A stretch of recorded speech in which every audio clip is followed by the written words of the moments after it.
am so excited to introduce you to my friend, Mary Snyder. Mary is a speaker, event, and tour producer.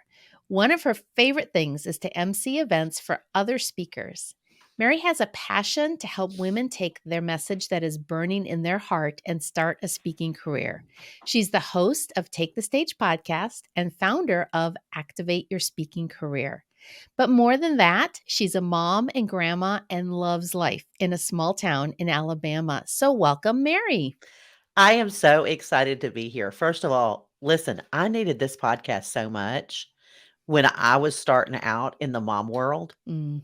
I mean, this is brilliant, first of all. So Oh, thank you for doing this. I well, think it's thank you. so good. I recommend this to my mom friends all the time. Oh, well, thank you. So, yeah, tell us a little bit more about yourself. Now, you're in the South, so I'm Yes. guessing you're not actually called grandma, which is pretty generic up here, No, but are you mama? What are you? no, I'm Gigi. Gigi. I named Okay. myself because it means gorgeous grandmother. In my world, it's Oh, what it means. I don't really know that the kids think that. but hey, it But doesn't matter what they think. no, I named myself. I was like, I'm going to be Gigi because I like that. So Oh, I yeah, I'm love Gigi. that. That's a lot of fun. And I know you have a really fun hobby when you're not hanging with your kids and grandkids. So why don't you tell us about that? Oh, absolutely. Okay, so my husband, we being my husband and I, we got electric bikes. Well, he bought the electric bike and I thought, well, that's a great idea. And then it occurred to me I had not been on a bike since I was 11. It's been a minute. It's been a minute. And I was terrified at first because I haven't been on a bike. Yeah. So, uh, I love them. It's electric bikes actually require you to pedal. So it's Okay. a pedal assist bike. So it's a little bit of a misnomer, but Okay. you have to pedal, but then it will assist you in the pedaling. So like I can go up to 20 miles an hour in it. But it's so much fun. We're getting ready to leave and take them to the beach next week. Oh, So yeah, fun. we love riding bikes. My favorite place to ride is on abandoned railways because here in the South, a lot of railroads are gone now. So Okay. they've taken those railroads, those railroad beds, and made bike paths out of them. So Oh, fun. really fun, really fun. That's neat. So, yeah, I was curious about the electric bike park because I was like, well, how is it different than a moped? But that makes sense. It makes it so you can go, you have more stamina, you can go further because you're Yes, not working quite as hard right, to go uphill or whatever it is. right, Okay. exactly. And here's the thing. I mean, if you just get tired, you can hit the throttle and just coast, but that you still need to get a little exercise. So I do try Yes. I do try to pedal until I'm real Okay. tired. So it's kind of the best of both worlds. Yes, yes. Oh, that's excellent. I like that. Yeah. Well, today we get to talk about the thing that you know, which is becoming a speaker. So, Mhm. in 30 seconds or less, tell us what your business is, the problem you solve, and who you serve. Well, my business is well, I have a podcast, so y'all knew about that, Take the Stage. But the business I have is called Activate Your Speaking Career. And it is for aspiring or newer or established Christian speakers that really want to take their ministry to the next level. And the problem I solve for them is because of the incredible experiences I've gotten to have in my life that the Lord has allowed is I get to walk you alongside you as we craft your message and work to get you booked. So that's what I do. Oh, that's excellent. So, how did you get started as a speaker yourself? Why don't you tell us the story of your journey? Well, I made every mistake known to man. So that I did everything wrong because I knew the Lord had called me to speaking. And so I went home and waited for somebody to call. Yes, They didn't. because God called you. Yes, but then the Lord reminded me that he called, like one of my friends was called to be a teacher, and one of my friends was called to be an accountant. They didn't go home and sit down. Yeah. They went and got educated, and then they went out and looked for jobs.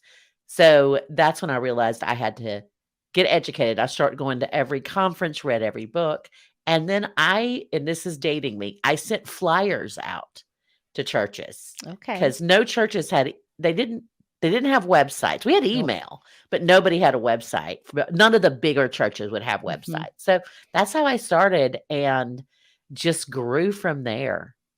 That's excellent. Yeah, our pastor recently said it's prayer plus. He's like, if you need a job, you pray and send Toys. out your resume. That's right. So I had left out one of the steps. I that's was just right. in the prayer mode, like, "Lord, I'm praying, why aren't you delivering?" Right.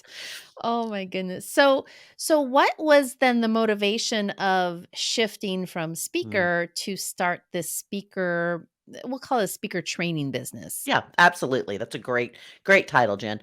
The catalyst for that was I was a speaker for years, and I became an event producer, which means I created events for other speakers. I Okay. did that in a variety of ways. One of the most fun was when I worked for a cruise company. Mm. Not a cruise line. I worked for a charter company. So we would take all the talent off the ship and replace it with all of our speakers and musicians. So I love doing that. And we did that. I did that for about 7 years. Mm. And then I left there. I came to work with Compassion. I was still a speaker, still speaking. And I started working in the speaking touring world, which was brand spanking new then. Nobody toured as a speaker. Musical artists do it all the time. Right. But we created opportunities for speakers to go out on tours. And so all of that is when the pandemic hit, as many of us did, I was like, I'm in live events. What am I going to do? Mhm. So I had a lot of time on my hands. I was in pivot mode. And I thought, why not start a podcast for speakers who currently have nowhere to go Yeah. in the middle of a pandemic? Looking back, probably my timing was suspect, but It it worked, and I Yeah. just wanted to start a podcast, and then I thought they just wanted to hear me interview my speaker friends, Mhm. and that was fun, but I started putting up short tips about how to be a speaker, and people were like, "Oh, I want more of that." Mhm. So I realized there was a need in the marketplace, and that's just stepped into it. That's oh, and it was an opportunity. I mean, really, the Yes. pandemic, it Yes. slowed so many of us down that I think for the first time, some of us actually had time to be creative and think about what we could do if we had time, which we now suddenly had. Totally agree. I did learn this, Jen, because I consistently said, "When I have enough time, I will organize my closets, sort out all my pictures, make decisions on all the things I have stored away from my kids' childhood," Mhm. and I did not do any of those things. But I did learn how to paint. I taught myself how to paint, and I started a business. So Yeah, there's nothing like that. It's like, it calls you out and saying, "No, actually, it's not that I didn't have time, it's that it's not a priority." right, right. It was not on the list. It was not on the Oh, list. yeah. Well, I know that this speaker training business of yours is outside of your day job, which you Mhm. mentioned was with Compassion. Yeah. So, what was your biggest struggle when it came to integrating, home and family and working with building this business? It's a balancing act, and I am fortunate that my organization has us on a 36-hour work week and has for since the pandemic started. Okay. So, and we are blessed with a lot of PTO, paid time off. Mm, So, I am very strategic. I go away once a quarter and I create my content for the quarter. I'm very, very cautious and careful about my time because I when I love something, I go all in, like so mhm. many of us, and if it weren't for the fact that I had a husband that, wants to spend time with me, and I'm very thankful for that, I could work till 9 o'clock at night, but I know at 5:36, I shut everything off and I go home, which Mm, really is just over there, mhm, right. through the door right back there. We just change seats. We just changed seats. I moved to another part of the house, but I'm Yeah. very strategic about that. I spend my mornings with him. We have lunch together every day, and then we have dinner together every night. And Mm, as far as, the rest of my family, my children, when they call, I just jump. I mean, mm, I know that sounds, and not every time, because sometimes I can't. Sometimes I right. have other obligations. But Yeah. my daughter called and she said, "Can Ben," he's my oldest grandson, "stay with you today?" So I was like, "Of course, we'd love that." So he's here hanging out. Oh, fun. And tomorrow she called and she said, "Can you keep the baby tomorrow?" Listen, I will jump at any chance to keep the baby. Yeah.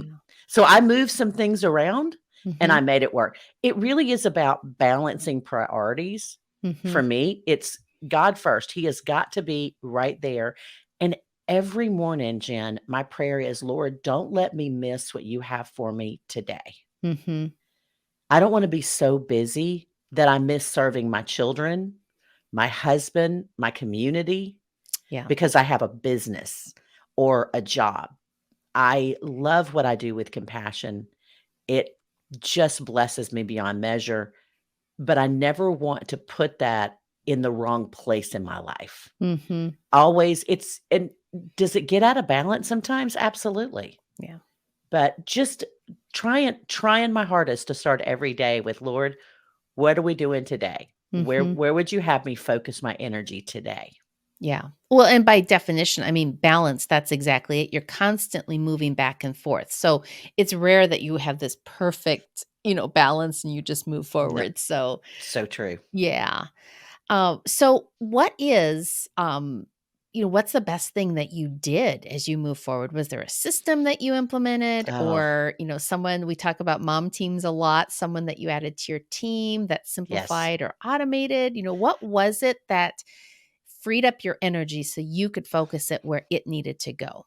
I will tell you the best decision I ever made was well, there are 3. I have 3 best Okay, decisions with good. the business I ever made, 3. Yeah. I wanna start with the caveat that I tried to hire both of my daughters. Mm, Neither one of them. They were like, "I don't understand what you do. I don't really wanna invest my time learning what you do." They both have careers. One's in law enforcement, one's has her own business. She owns a salon. So, I went to the thing I know best, my friends, mm, and I hired a virtual assistant who is amazing, and she works just a few hours a week for me, but she takes all that content I create and she mhm. puts it in the places it needs to go. Okay. So I get to just go and interact with the content, which is what I love doing, interact Yeah. with the people. I hired a community manager, and she is someone who helps me just again a few hours a week. She helps me run our private communities for Activate. Mhm. And then I hired an editor for my podcast. That was the biggest one I did Yes. because that is I love that resource of having a podcast. Do you know that? Mhm. It's a great resource, but it also is a lot of work Yes. to provide. So, and I also want to say because I want your listeners to know that those were baby steps Yeah. that I did. I thought, okay, I've got a couple of $100 I'm making now. So I'm going to invest it in a VA. So, and then when I made a little bit more money, I invested in the next person. And then I Mhm. invested in the next person. I would rather invest the little bit of money I was making and am making into other people and bringing them onto my team Yes. because that's going to make us all successful. Right, And and they say don't plan to make, an income, a mhm, profit, for 3 to 5 years. right, Plan to invest back in, right. and, I've watched you do that, very Yeah. strategically. I try. Yeah. Well, and one of the things that I know and you didn't say this, but to me this would be on the list, would be that quarterly planning. Like, I wish I could come and watch you plan. Like, it would freak you out, but I so badly wanna just come and watch how you do it because I know you do it and you do it well. Yeah. I do a quarterly plan. I do an annual plan. I do a quarterly plan. I just started my quarterly plan because quarter's up, y'all. Mhm. I mean, I don't know when everyone's listening to our episode, but Yeah. for But us, we're recording in March and yeah. yes. So quarter is up, and I am doing, what's the goal for next quarter? Yeah. And then how did I do on this quarter? Where did I hit? Where did I miss? Here's something I started. I listed everything I do Mhm. for both my real job and my side business, and I ranked those things from 1 to 5. 1 is I would rather pull out my toenails than ever do this again. 5 is this is the thing that I get up for. Yeah. This is the thing that makes me want to come here. It was eye-opening. Mm. It helped me look at that and go, "Okay, these are the 3 things I wanna shift to someone else when the time is right." Mhm. So, yeah, So, yeah, Yeah. I love planning. I think it's this is what I always say is you have to have a goal, Mhm. because if you don't have something you're aiming toward, Zig Ziglar says it's best. If you do not have something you're aiming toward, if you aim at nothing, you will Mm. hit it every time. Right.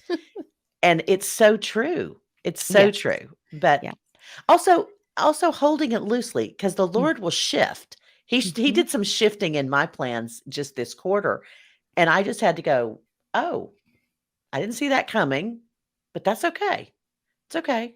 We're Yeah. gonna shift because God's did a new thing." So, Mhm. But because you were moving forward, you were able to shift instead of stop and start over. Or, it yes, wasn't it was a redirection more than it was a new thing. I love that, a Yeah. redirection. Yes. Yeah. So, and I love how you just said to rank those things because it's really easy as a mompreneur. Well, it's easy as a mom, and then you add the mompreneur part for us to think Yes. and feel that because we can do it, we should do it. And it's okay sometimes for a little while. And in fact, I'm a big proponent that you need to do it so Mm, you understand how it works and fits, but yes. it does not mean that it sits on you. So I love how you were able to go, here's what goes first, here's what goes next. Mhm. And this is what I'm keeping. Yes. Yes. And that's still a work in process. And I've been a mompreneur since my girls were little. Mm, I started my first business when my baby was 3. She's mm. 28 now. And they blew up balloons. I had an event planning business. Ah, They would, like, do the balloon arts for me and things like that. Not the 3-year-old. She basically was just cute and looked she's at bad things. at the balloons. Yeah, she's bad.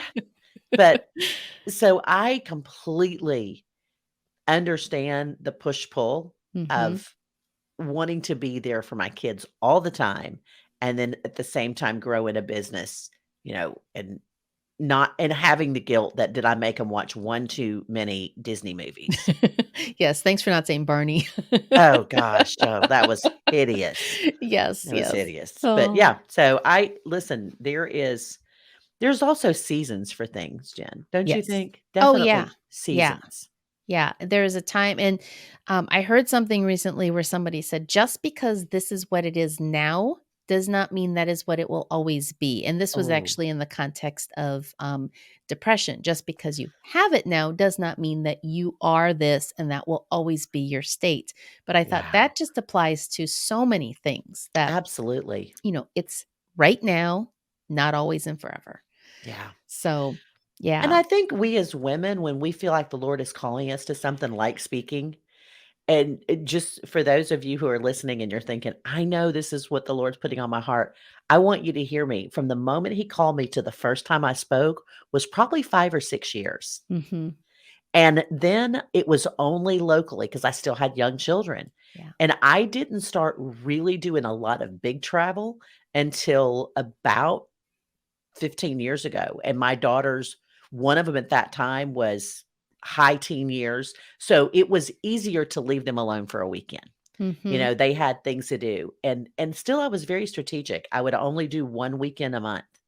Um, I didn't wanna be gone 2 weekends in a row and all Mhm. those things. So, it's a season, Yes. and what God's calling you to today can look very different Yeah.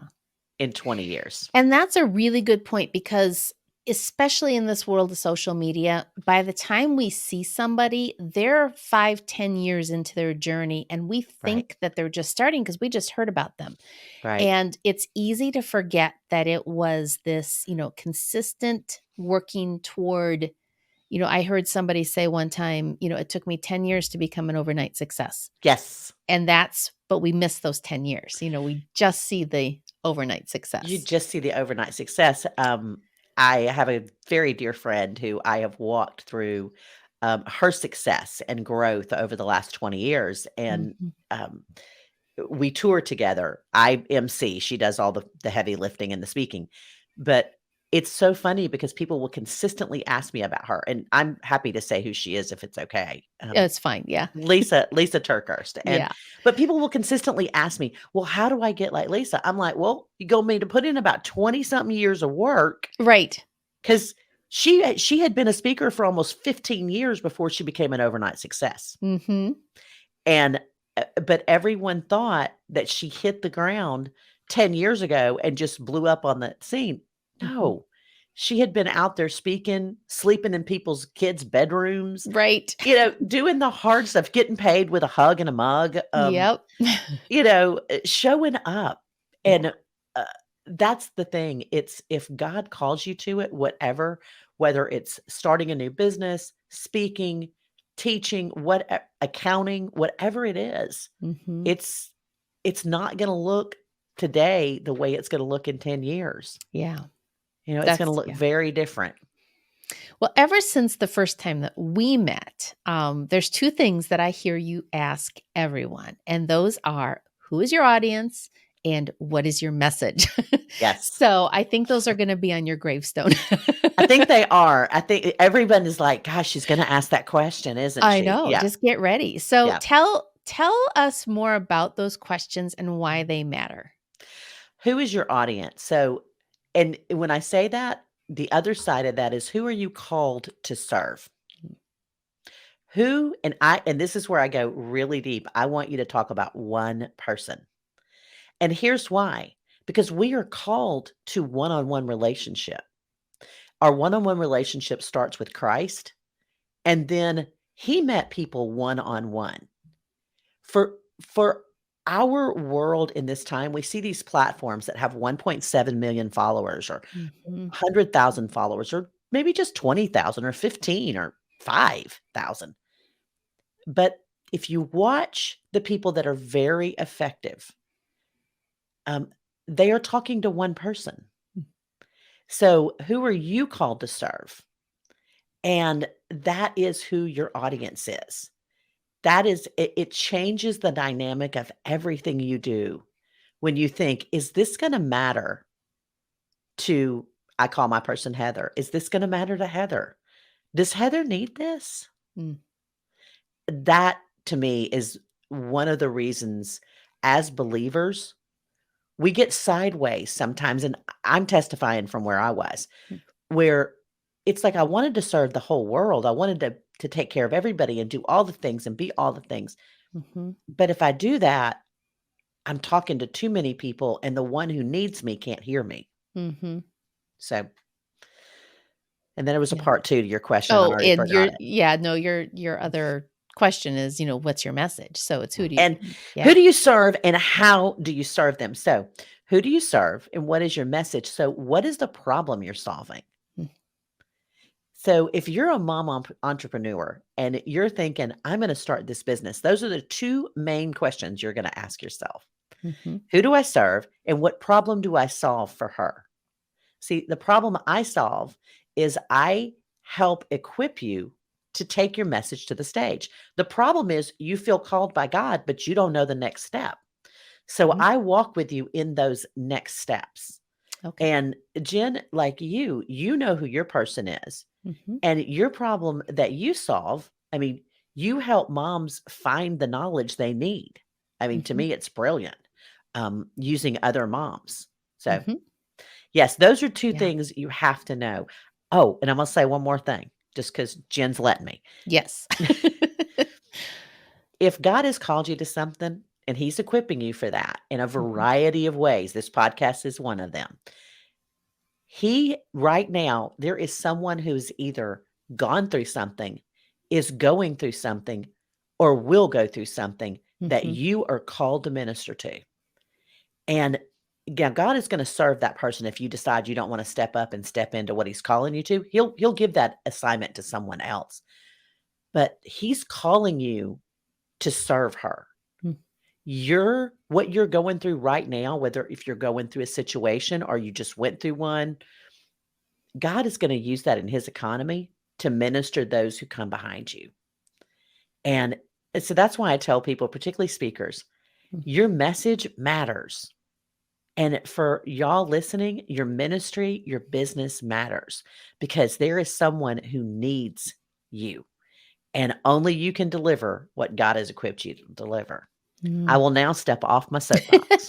Well, that's a good reminder because Mhm. sometimes we go through something hard and we know we're going to go through the hard things, but we want to Right. just get past it and move on. But when we can use that and when we let God use that in a way that it helps and serves someone else, I mean, that's Yes. the redemption in that situation. And Yes. while you may never choose to go through that or wish that on anybody, there's something very precious about those outcomes that you're like, "Oh, but I wouldn't trade this. This is good." Yeah. And it's hard to explain, but I think that's what I hear you saying is, Yes. just allow those things to be redeemed and used in other Absolutely. people's lives. Absolutely. And I have the great honor of knowing so many speakers and knowing their story and watching how they're now taking that story and it's unfolding and serving other people. It's just incredible. Mhm.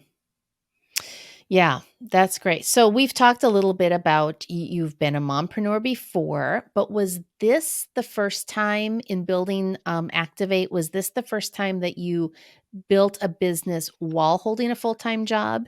Yes. Okay. This was the first time, and it's my first digital space business. Very different than bricks and mortar. Yes. Very different. So yeah, it was, and it was a balancing act. But again, like you said, one of the things that COVID gave us is a really open space to create. Mm, I used to travel, um, like 2 weeks out of the year. I mean, out of a month, I was typically on a plane. I'd be only be gone for mm, 3 or 4 days, but I mhm, was gone, 6 to 8 days a month, mhm. and that's a lot of time out of a work week. Yes. So, I don't do that anymore, not as much. Now I just when I travel, I seem to be gone for long stretches, but Yes, yes. yeah. I know. I feel like we need a map. Where is Mary I today, you know? I may start doing that. I may do a map and, like, do The a "Where's Mary tracker, Waldo?" yeah. Yeah. Well, knowing what you know now, if you could Mm, go back, to any of these previous things when you were a mhm, mompreneur with just an idea, mhm. and you could give yourself one piece of advice, what would it be? Oh, just do it, and it's not Mm. from Nike. Here's the thing, I spent so much time researching Mm, and, um, looking at things and, taking courses that were not in what I wanted to do. mm, Now, I also took some courses and did some programs that were right in the exact hub of what I wanted to do and what I knew the Lord was calling me to, and those were mm. valuable. Yeah. But I literally did not need a course on how to use Pinterest because I still don't know how to use Pinterest. I don't know that I ever finished the course. I did finish the course, but it was so hard. It was so far removed from what I wanted to do Mhm, that it wasn't of interest to me. So find what you wanna do and do it. Put a date on it. That was mm, the one thing when I launched my very first program, I just put it out there and, like, held my breath, and I literally my sales sheet was, "I'm gonna do this thing, y'all wanna do it with me. What do mm. you think?" That was the sum total of what I did, and I just had people that are like, "Well, yeah, we'll do that with you." It was stepping out, and literally the Lord met me right there. Now, Mhm, caveat on that, know what you're stepping into. mm, Know that you've got the time, know that you've got the energy, and know that you have the resources if you're gonna do a service business. mhm, And if you're gonna do something that is, digital based, know that you have the space to do that in your life. mm, It because there's more to it than just what you're showing up here. So, mhm. do your research, know what you need, get your education, but once you've got all that, then pull the trigger and Just do it, go. yeah. Yeah, Yeah, because I spent a year waiting. and what I'm hearing you say is, do the research in the right places. I mean, Ooh, now out of your Pinterest course, you do know that's not something that you love and want to do, so that wasn't totally lost, and I'll true. tell you, that was one of the first people I've hired was a Pinterest manager because I know the power of it, and I can't stand it personally, so Same, same. so I outsourced that, Brilliant. but yeah, and then even with that, put a date on it. If you are externally motivated, like if you ignore your own deadlines, which is what I do, um, join a group. Like I joined the Christian Podcasters Association, and they asked me, "When are you launching?" And so I made up a date, and then I had to do it because I told somebody I was gonna do it. So I so remember that. I'm gonna yeah. tell a story on you. Jen came to our first meeting, y'all, and she was talking about she had, like, all these different pictures of what her logo was gonna be, and I remember telling somebody, I was like, "She's real sweet. She just needs to launch that thing." And then the next month you came, and it was, you still hadn't launched, and finally, I think you got your feet were put to the fire, and it was but you are also incredibly skillful at project management, Mm. and you had all your ducks in a row. A lot of us launched our podcast with a wing and a prayer. Mhm. You knew what you were doing Somewhere there's gotta be a balance in the middle there somewhere. between those 2. Yes. Right. Oh, well, for the mompreneur who is listening and has thought about speaking, but then kind of shoos that idea away, how Mhm. can she really decide? How can she tell if it's just this idea or if it's really, a prompting and a calling? Mm. What would you tell her? First of all, obviously, you're gonna pray about it, and that's gonna be the first thing I tell you, but here's what's the telling piece. If it keeps coming up as a burning desire, like, it keeps coming up in your spirit, the Lord's doing that for a reason. Mm. Explore that. Explore what it means to be a speaker. Now, and I caution you that speaking is not all about the platform. Mhm. There's a lot of work to do before you ever get to the platform. So are you servant hearted? Because I will tell you, speaking is one of the most servant hearted things you will ever do. Standing on that platform and sharing a message that God has given you to share over these women, that's beautiful. But when you step off that platform, there are going to be people that, if you do your job well, they're going to say, "You were speaking right to me." And all they want is for you to listen. And I listen a lot after I've been on a stage. I listen to people's stories. I I listen to them tell me how much that story impacted them and why. Mm. And there's a lot of listening, a lot of loving on your event planners. It's a beautiful thing, but it is also one that if you feel called to it, you will know if it is a burning desire to serve others. And if the Lord's just given you messages to share and you don't know which way to turn with them, Mm. then just keep doing the work. And Jen, you can share a piece of your message in a Facebook Live. Mhm. Don't think you have to wait until you're on the big stage. Right. I encourage people, if God's given you something and you want to kind of test the market, Mhm. do a Facebook Live and share a little 10-minute message. See how you feel when you do that. Mhm. A lot of people are like, "Well, I'm scared to do it on video." Well, then you you want to rethink that stage thing then. Right. Right. You know?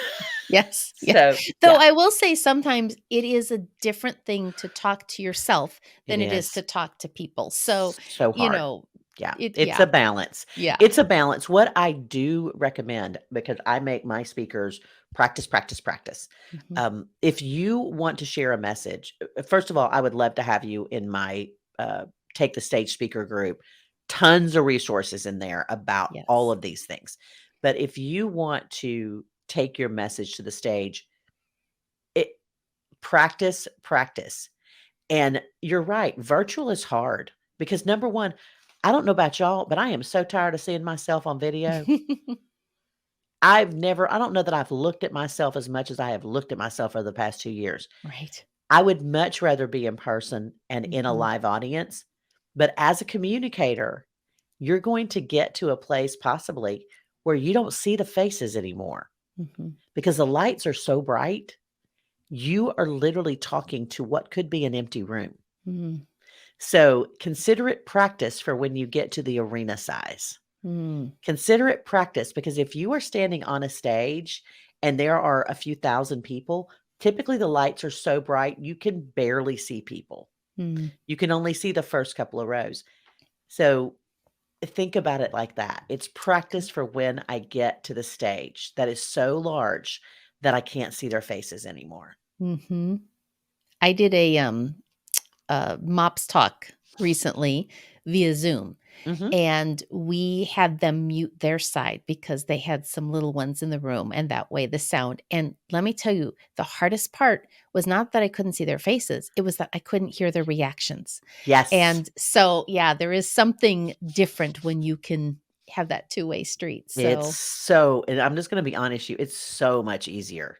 yeah. I would much rather be in a room than on Zoom, but we've learned and perfected it, and Mhm. again, it's always about talking to one person. When Mhm. you're on Zoom, it's easier because you can literally talk to one person. Right. Just put a picture of someone that you wanna talk Next to to your camera. Yeah. next to your camera and then talk to them. Yes, yes. Oh, well, Mary, this has been a great conversation, and Thank you. I know you've encouraged people through it. As we wrap up, there is one question that I'm a gadget girl, so I love to ask this question to all my guests, which is, what is your favorite time saving gadget, system, or tool? Well, I have 2. Can I have Okay. 2? Okay. Yes, you can have So two. personally, I love gadgets. I have all kind of gadgets. One of my favorites, and this is very old school, is a timer. Mm, I set a timer for things that I don't like doing. I can do them for 20 minutes. hmm It gets me through getting tasks done on my task list. So I love a timer, and then I love Google Drive. I think it is a mm. brilliant place to organize everything if I had organizational skills. But we're getting there. And then Yes. I actually have a 3rd one. I love Asana too. It's a new one for me, Okay. and I'm trying to learn it, but hmm I like checking things off and then a unicorn flies across the page. So, I mean, who doesn't love it when a unicorn flies That's across the like the page? modern day gold star, you know? It is. It's like I click a box and a unicorn flies across. I was like, "This is the best ever." So all I wanna do is complete tasks, so I get a unicorn. So do you add fake tasks just so you can check them I off? had not thought of that, but I think I will today. Think I will Some days today. you just need the unicorn. I think I'm gonna start putting drank coffee, talk to Jesus, Yep, brush check. my teeth, check, check, check, get 3 unicorns. That's awesome. Yes. Oh, well, Mary, how can people connect with you and how can they find your speaker group? All right. So to find my speaker group, you're going to go to Take the Stage Speakers, just a simple Facebook search. Click join. I would love to have you over there. It is a fun bunch. It is a Um, great group. yes, I love it. And Mm. you can find me online. My website is Mary R, the letter R, Snyder.com. And Excellent. you'll find my podcast there. There's some free resources there. There's more about Activate there, which doesn't open again for a little while. But if you're interested, there's a waiting list Yes, get on and that list. get on the list. So, yeah, so that's how you can find me. Well, Mary, thank you so much for your time today. Thank you for letting me be here. I've loved it.